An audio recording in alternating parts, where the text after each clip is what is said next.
第241章石墨城的变故。由于并不想继续留在墨城做那出售地图的商贩，所以在商讨完毕之后，第二天一大早，海波东便是跟着萧炎离开了这座城市。那曾经待了几十年的小商铺之内的东西，海波东并没有带走任何一样。按照他所说，或许以后的某一天，疲倦了纷争的他，或许会再度回到这里，彻彻底底的安心度过余下的日子。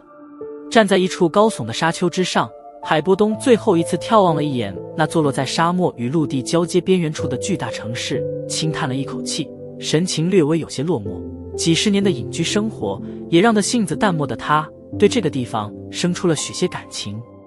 缓缓转过身来，海波东望向一旁的黑山少年，问道：“接下来去哪？”“我想先去一趟石墨城，我的两位